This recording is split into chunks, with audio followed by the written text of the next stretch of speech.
नमस्कार, आप देख रहे हैं जनखबर। खबर देहरादून से है। विधानसभा में आयुष विभाग की समीक्षा बैठक हुई। इस बैठक में मंत्री ने आयुष विभाग के कर्मचारियों की समस्याओं के समाधान और कुछ माह से रुके हुए नर्सिंग स्टाफ के वेतन को 24 घंटे के अंदर देने के निर्देश भी दिए। प्रशासकीय दक्षता बढ़ाने के लिए होम्योपैथिक निदेशालय और आयुर्वेदिक विश्वविद्यालय मिनिस्ट्रियल संवर्ग को एकल संवर्ग में बदलने के लिए नियमावली लाई जाएगी।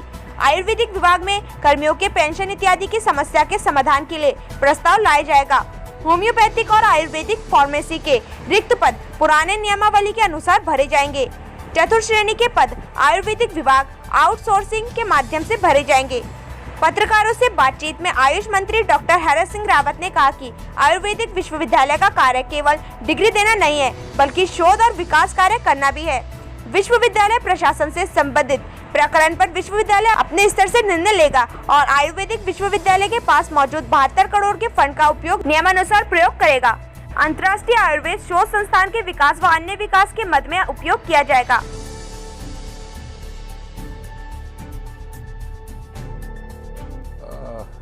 आयुर्वेदिक मंत्रालय की हमने महत्वपूर्ण बैठक ली, जिसमें सचिव आयुर्वेद, कुलपति आयुर्वेदिक विश्वविद्यालय, वित्त, कार्मिक और सभी निदेशक आयुर्वेद, होम्योपैथिक सभी अधिकारियों को हमने आज इस बैठक में बुलाया था।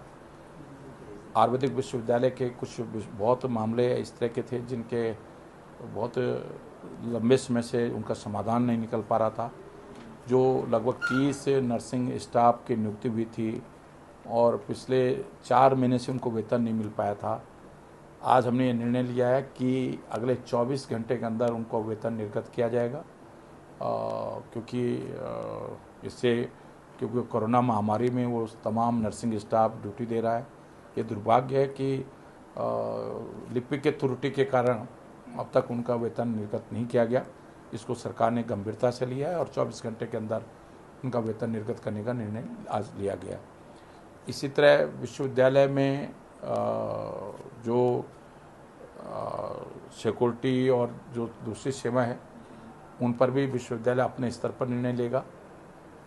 अनेसरी हर मामले को सरकार के स्तर पर, जो विश्वविद्यालय के स्तर पर जो नियुक्तियाँ होनी वो विश्वविद्यालय अपने स्तर पर नियुक्तियाँ करेगा। विश्वविद्यालय अपनी नियमावली के तहत, अपने एक्ट के तहत उसको काम करेगा।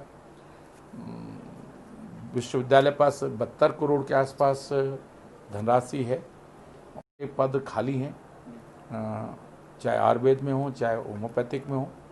उनमें पुरानी नियमावली के हिसाब से जब तक नई नियमावली नहीं बन जाती है तो जो वर्तमान नियमावली है उसी नियमावली के तहत नियुक्तियां तत्काल की जाएंगी, जिससे कि जो है हमारे हॉस्पिटलों में फार्मासिस्ट उपलब्ध हो सकें। तो इस तरह बहुत सारे विनियमितीकरण का मामला सर था वो विनियमितीकरण के जो विश्वविद्यालय में, जिस तरह मेडिकल विश्वविद्यालय, मेडिकल कॉलेज में स्वास्थ्य विभाग के जो चिकित्सक और फार्मासिस्ट, नर्सिंग स्टाफ कार्यरत थे, अटैच थे, सम्मत थे, उनको विनियमितीकरण का कैबिनेट ने पास किया है। तो उसी दिन कैबिनेट ने यह भी कहा था कि अगर आयुर्वेद भी ये प्रस्ताव लाता है तो आयुर्वेद को भी उसी तर्ज पर किया जाएगा। तो आज ये निर्णय लिया गया।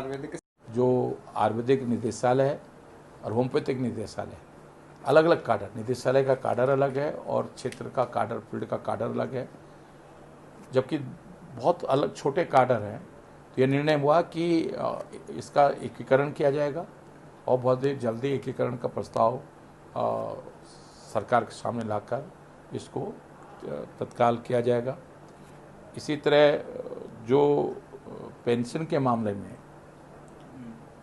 जो 2005 के बाद कुछ मामले, जिनमें बहुत मामले माननीय हाईकोर्ट में, सुप्रीम कोर्ट में, उसमें प्रस्ताव को मंत्रिमंडल के सम्मुख लाने का निर्णय लिया गया है और मंत्रिमंडल के निर्णय के बाद ही उस पर जो भी निर्णय मंत्रिमंडल करेगा उसको प्रस्ताव लाने के लिए कहा गया है। फार्मेसी खाली